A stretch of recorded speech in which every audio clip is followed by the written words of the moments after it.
주님께서 여러분과 함께 요한이 전한 거룩한 복음입니다.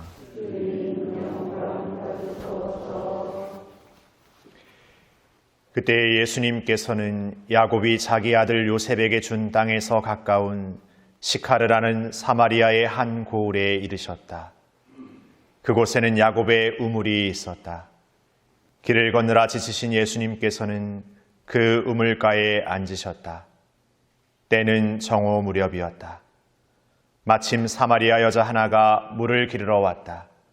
그러자 예수님께서 나에게 마실 물을 좀 다오 하고 그 여자에게 말씀하셨다. 제자들은 먹을 것을 사러 고을에 가 있었다. 사마리아 여자가 예수님께 말하였다.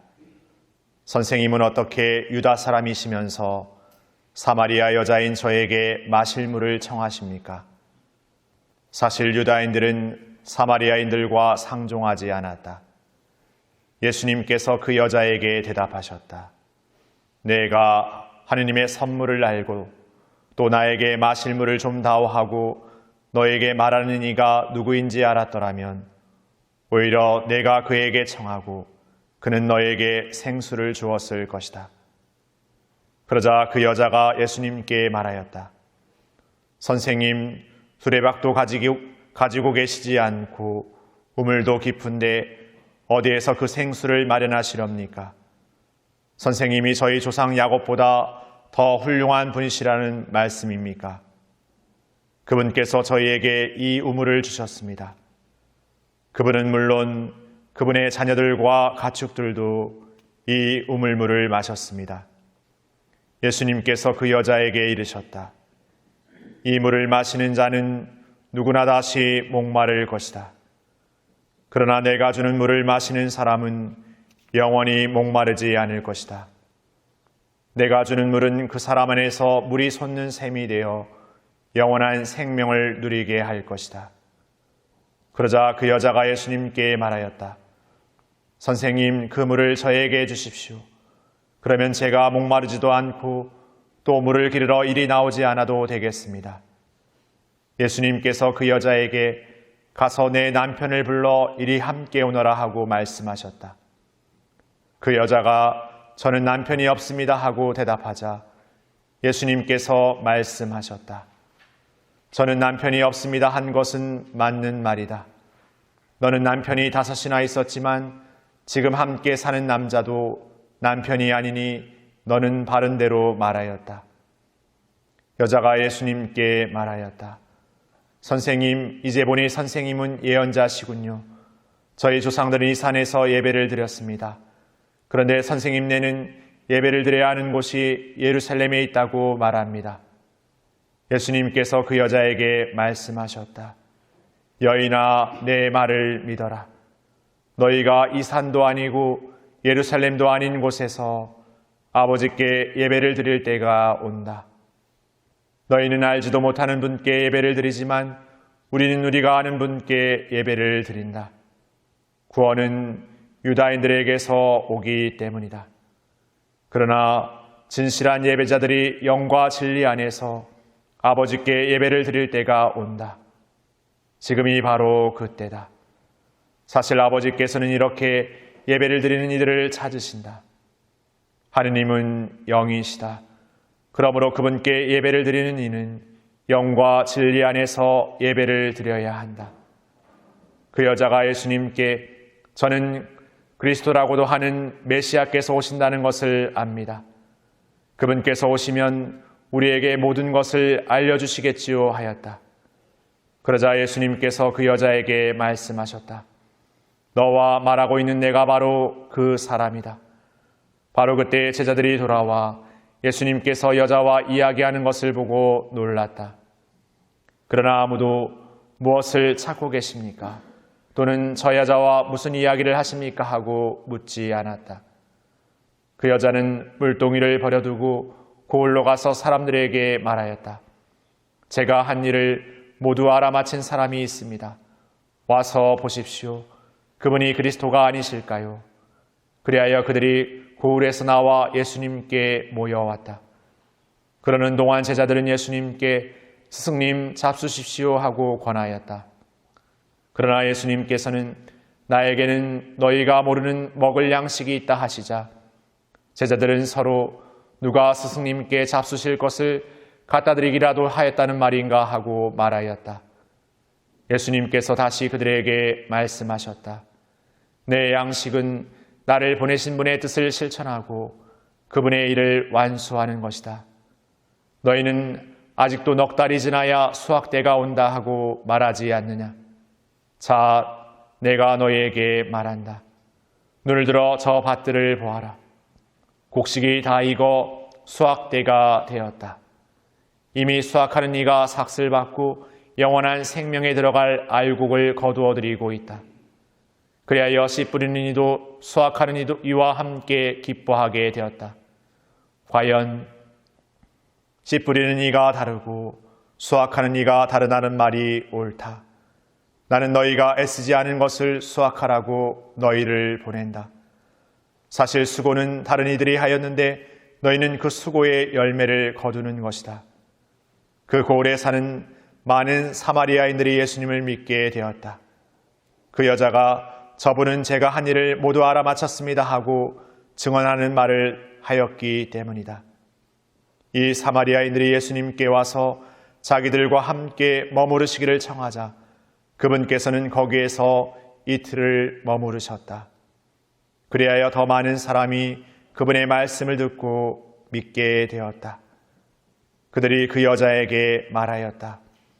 우리가 믿는 것은 이제 당신이 한 말 때문이 아니요. 우리가 직접 듣고 이분께서 참으로 세상의 구원자이심을 알게 되었소.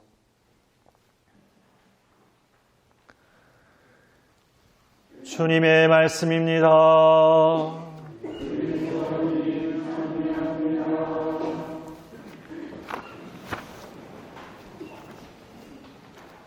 참 예수님, 오늘 사순 제3주일 요한복음 말씀이 굉장히 길어서 짧은 복음을 읽을까 하는 잠시의 유혹이 있었지만 그래도 주일이어서 이렇게 긴 복음을 그대로 읽었습니다. 사순 일주일 기억해보면 예수님께서 광야에서 유혹받는 그 이야기를 우리에게 들려주셨습니다. 지난 사순 제2주일은 예수님의 타볼산의 그 변모 사건, 부활의 영광됨의 어떤 영광됨의 모습을 그 변모 사건에 아주 빛이 하얘지는 모습으로 이렇게 보여주시는 그 장면으로 이렇게 우리에게 드러나십니다. 그리고 오늘 사순 제3주일은 사마리아 여인과의 만남 안에서 우리에게 영원한 생명의 무리를 이렇게 알려주십니다. 사마리아 사람들과 유다인들은 상종하지 않았다라고 오늘 복음에서 이야기합니다. 그런데 예수님은 이 사마리아 여인에게 말을 건네고 또 사마리아 여인도 예수님의 말에 이렇게 응답하게 됩니다. 상종하지 않는 서로의 존재가 어떻게 보면은 자신의 생각과 계획의 판단을 거슬러서 이렇게 대화를 이루게 됩니다. 예수님께서 우리에게 찾아오시면 어떻게 보면 그런 만남이 이루어지는 것은 아닐까 생각해 보게 됩니다. 거부할 수 없는 만남. 어떻게 보면 우리의 마음을 온통 충만하고 열리게 하는 그 만남. 그것이 우리가 예수님과 만나는 만남이라는 생각을 해보게 됩니다. 오늘 사마리아 여인이라고 하는 인물은 정오 아주 뜨거운 대낮에 물을 길어 나왔습니다. 통상 이 시대에 물을 기르는 일은 해가 뉘엿뉘엿 젖을 무렵 조금은 이렇게 더위가 이렇게 가신 그 무렵에 물을 기르러 나옵니다. 사마리아 여인은 한창 뜨거울 그 정오의 시간에 아무도 없는 우물가에 홀로 이렇게 물을 기르러 나왔습니다.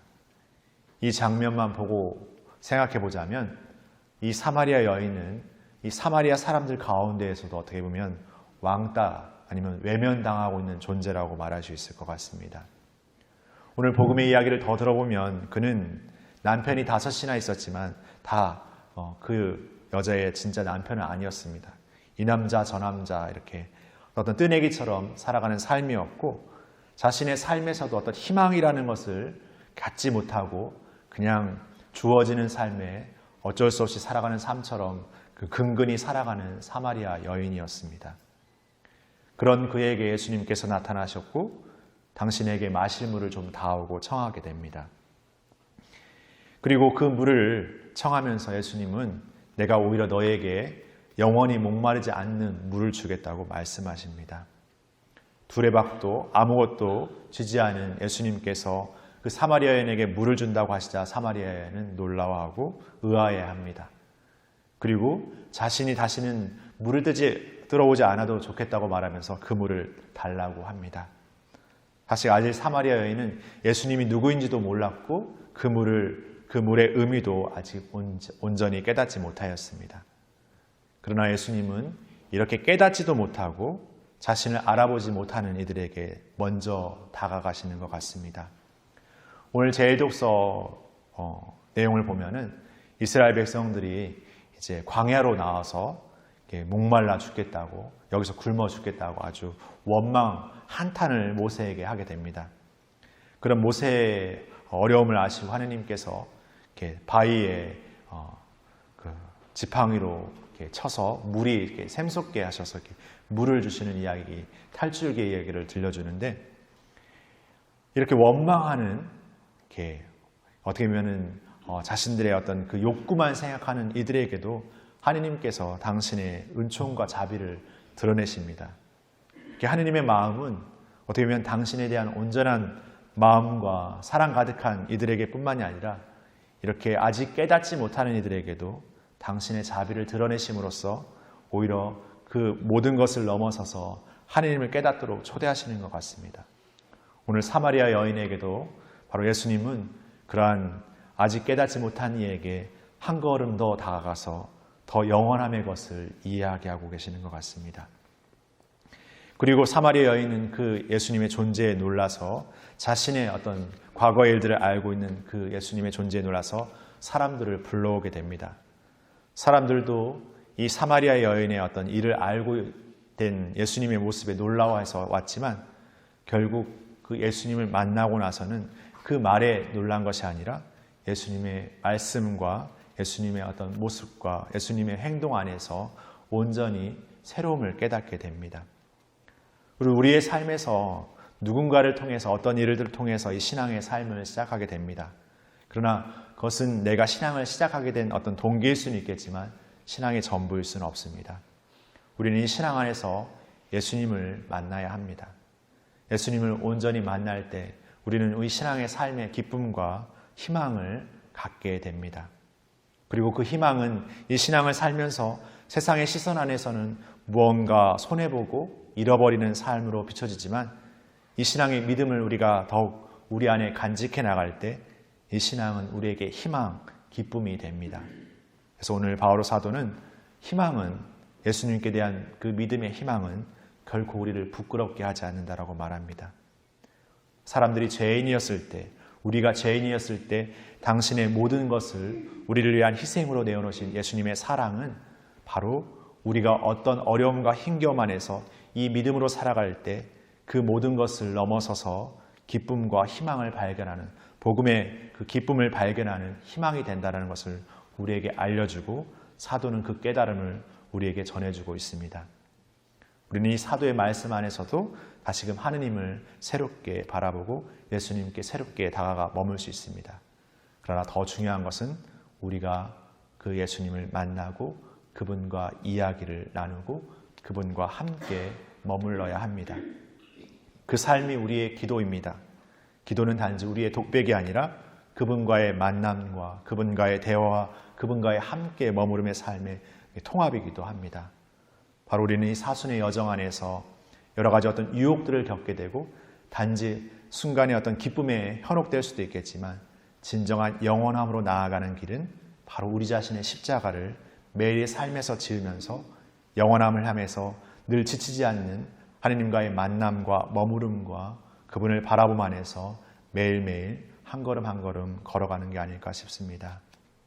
그 삶의 초대에 매일 늘 새롭게 응답하면서 우리의 십자가를 지고 매일 겸손히 우리에게 필요한 은총을 청하면서 이 영원함의 여정, 영원한 생명의 여정을 나아가서 머물렀으면 좋겠습니다. 잠시 묵상하시겠습니다.